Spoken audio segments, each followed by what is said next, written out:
Dear students, I welcome all for this session on constructors. In this session, we will learn what are constructors and how to define constructors in Java. At the end of the session, you will able to understand the concept of constructors and you will be able to use constructors in your programming. Once the variables are declared, you have to initialize values for those variables. To do that, in Java, we have a special member function called constructors. So, constructors are the special member functions used to initialize objects of a class. Objects means internally it is nothing but the variables of a class. Let us see how to define a constructor in Java. The syntax is as follows. Within a class, you will write a method whose name is same as that of the class name. And this method will be having a public access specifier. Public access specifier is similar to declaring a global variables in C language. In Java, we have different types of access specifiers that we will see in our coming session. Let us see an example how we can use constructor to initialize the value to a variable. In this example, within the sum class, there is a variable called s.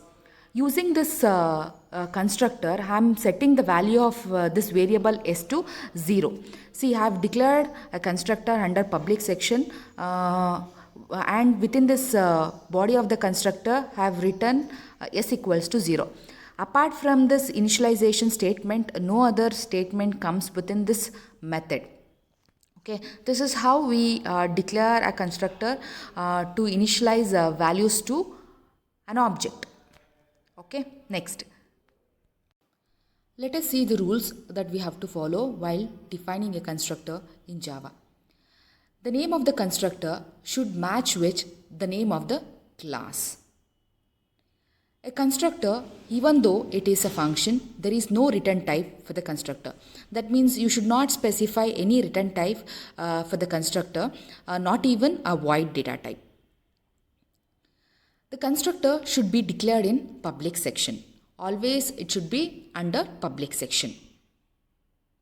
A constructor is invoked automatically when an object of a class is created.